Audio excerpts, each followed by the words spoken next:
Saudara Komandan Peleton Batalion Yonif Teritorial Pembangunan 834 Wakangamere jadi saksi sidang kasus kematian Pradaluki di Peradilan Militer 315 Kupang. Keluarga Pradaluki melaporkan saksi kepada Komandan POM Kodam Udayana atas dugaan pemberian keterangan palsu, pelanggaran disiplin dan kode etik di persidangan. Saksi ikuti lafal sumpah yang saya ucapkan ya. Komandan Peleton Batalion Yonif Teritorial Pembangunan 834 Wakangamere jadi saksi dalam persidangan kasus kematian Pradaluki Namo di Peradilan Militer 315 Kupang. Saksi bilang Pradaluki dianiaya oleh dua orang yang tak dikenalinya. Saksi merupakan Letda Infanteri Lukman Hakim Oktavianto yang merupakan Komandan Peleton di Batalion Yonif Teritorial Pembangunan 834 Wakangamere di Kabupaten Nagekeo, Flores, Nusa Tenggara Timur. Batalion itu merupakan tempat Pradaluki Namo berdinas. Waktu itu setelah kami masuk dan berinisiatif membebaskan, kami memberi nasihat, lalu ada yang masuk. Ada lagi yang masuk. Siap. Personel unit PPP ya. Siapa itu yang masuk? Servisin kami lupa. Siap. Jam berapa ya? Siap. Sekitar lebih dari jam 9. Apa yang dilakukan orang yang masuk itu? Siap. Mencabut dari selat Kali. Siap, untuk berapanya kami lupa. Siap. Nggak tahu orang yang masuk itu. Siap.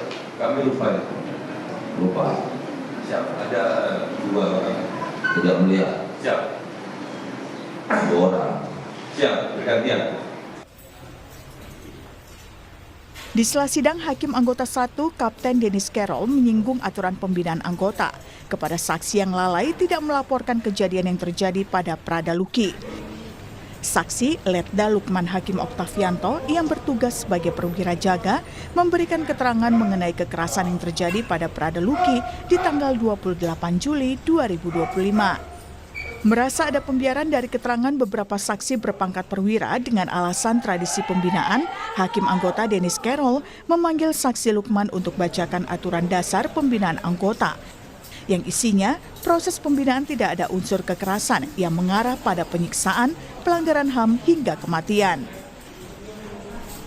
Di Satgas TNI AD tidak berlebihan, hindari tindakan kekerasan yang bersifat menyiksa serta bertentangan dengan tujuan penyelenggaraan tradisi satuan. 2. Hilangkan segala bentuk giat tradisi satuan yang menyimpang dari ketentuan hukum dan melanggar hak asasi manusia atau menjurus tindak kekerasan yang dapat menimbulkan korban jiwa. 3. Dansat dan unsur pimpinan di satuan harus memiliki kepedulian dan secara aktif melaksanakan pengawasan kontrol secara ketat, khususnya dalam giat satuan dan pada waktu tertentu untuk mencegah terjadinya tindak kekerasan. Artinya terkait sebelumnya ini saya sampaikan juga, alasannya adalah pembinaan. Jadi semua terkait dengan aturan ketentuan itu, pembinaan sudah diatur, ada aturannya, ya. Siap. Nah, saudara seperti itu kalau membiarkan ada anggota sampai kondisinya seperti itu, kira-kira dibiarkan tidak? Saudara apa jaga? Siap. Ya, supaya jangan terulang lagi. Ini kalau pembinaan juga sudah ada. Ini ada ketentuannya. Sudah tradisi segala macam. Usai mendengarkan keterangan saksi Letda Lukman Hakim Oktavianto dalam persidangan, keluarga Pradaluki Namo melaporkan saksi kepada Komandan POM Kodam Udayana atas dugaan pemberian keterangan palsu, pelanggaran disiplin dan kode etik di persidangan. Kuasa hukum keluarga almarhum Pradaluki Namo menyebut laporan ini dilayangkan menyusul dugaan pemberian keterangan palsu dalam persidangan, meskipun telah bersumpah sebelum sidang dimulai. Letda Lukman juga diduga melanggar kode etik dan pelanggaran disiplin. Namun yang kami kecewa adalah dari pihak keluarga juga, dari pihak saksi, tadi atas nama Letda Infanteri Lukman Hakim yang menyampaikan kesaksiannya banyak tidak jujur, tidak terbuka dan ada pesan menutupi, dan kami sudah juga membuat surat pengaduan secara resmi terkait dugaan tindak pidana memberikan kesaksian palsu. Karena sebagai seorang saksi tentunya sebelum persidangan sudah di bawah sumpah. Ketika memberikan kesaksian yang tidak sesuai dengan fakta dan kejadian, itu sudah mencederai marwah sesuai sumpah yang diucapkan, itu sudah berpotensi secara pidana. Letda Infantri Lukman Hakim Oktavianto diduga melanggar pasal 103 ayat 1 KUH PM karena tidak melaksanakan kewajiban dinas dengan penuh tanggung jawab dan kehormatan, serta pasal 126 KUH PM tentang kelalaian dalam pelaksanaan tugas yang merugikan anak buah dan citra TNI. Dalam sidang kasus kematian Prada Luki Namo di Pengadilan Militer 315 Kupang kemarin, beragendakan pemeriksaan Letda Infantri Lukman Hakim sebagai saksi untuk 17 terdakwa. Tim Liputan, Kompas TV.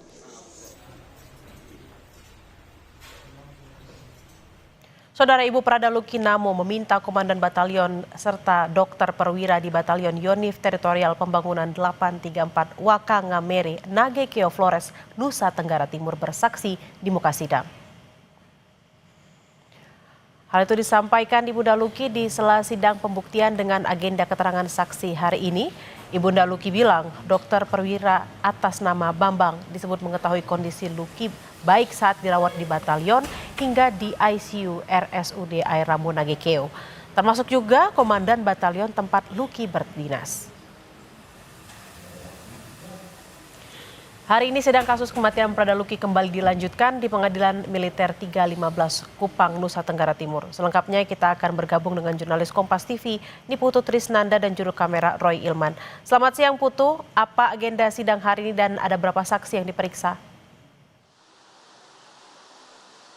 Ya, selamat siang Bella dan juga saudara. Hari ini agendanya adalah mendengarkan keterangan saksi. Ada 1 saksi yang diperiksa karena kalau untuk 4 terdakwa dari berkas yang diserahkan auditor militer kepada majelis hakim, ini total ada 12 saksi. Dan saksi yang hari ini hadir adalah saksi terakhir dari pemberkasan, yaitu atas nama Letur Rahmat yang tadi juga memberikan keterangan kalau pada peristiwa atau periode di mana penyiksaan terhadap Prada Luki Namo ini diduga terjadi, ini pada saat itu Letur Rahmat ini bertugas atau mengemban tugas sebagai komandan Kompi C atau Danki C begitu ya. Memang ini bukan atasan langsung begitu ya dari Richard ataupun juga mendiang Prada Luki, tapi pada momen itu ada beberapa hal yang dilihat dan juga dilakukan. Di antaranya sempat mendengarkan ada suara rintihan di tanggal 28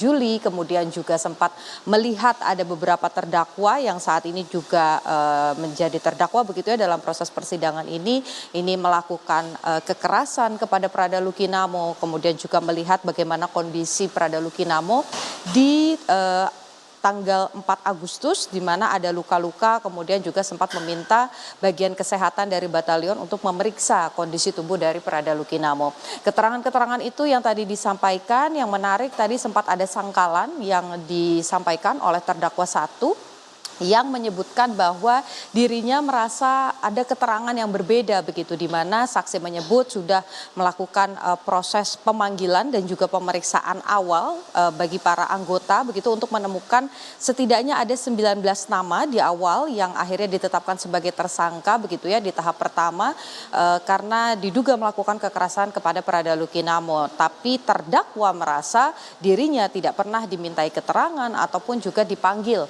oleh saksi. Ini adalah sangkalan yang kemudian disampaikan di depan majelis hakim, tapi kemudian saksi menegaskan bahwa proses tersebut memang pada saat tanggal 4 Agustus itu tidak ada pemanggilan secara langsung pada terdakwa pertama karena pada saat itu sedang berada di ND, tapi ada keterangan lain yang menyebutkan bahwa terdakwa ini ikut melakukan aksi kekerasan terhadap Prada Luki Namo sehingga nama terdakwa ini kemudian dimasukkan dalam BAP yang diserahkan dan sekarang juga sudah ada di tangan majelis hakim. Nah, karena ke-12 saksi untuk 4 terdakwa ini sudah selesai memberikan keterangan, maka pada pekan depan agendanya adalah memberikan keleluasaan begitu ya atau hak kepada auditor militer maupun juga penasehat hukum untuk memberikan saksi tambahan jika memang ada, maka nanti akan mulai diperiksa atau didengarkan keterangannya pada pekan depan.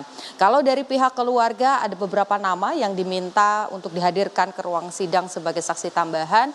Kalau dari Ibu Pradaluki menyebut yang pertama adalah dokter di batalion perwira yang memiliki jabatan perwira begitu ya, atas nama Bambang ini diminta dihadirkan karena dianggap mengetahui betul bagaimana kondisi Pradaluki baik saat dirawat di batalion, mengalami rawat inap sampai dengan ke ICU. Sementara satu nama lagi adalah komandan batalion. Apakah 2 nama ini akan dikabulkan oleh majelis hakim?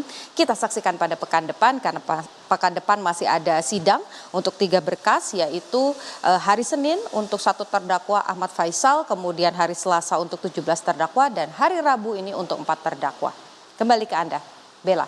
Baik, sidang akan dilanjutkan pada Senin pekan depan, dan terima kasih atas laporan Anda, jurnalis Kompas TV Niputu Trisnanda dan juga Roy Ilman, langsung dari Kupang, Nusa Tenggara Timur. Selamat bertugas kembali.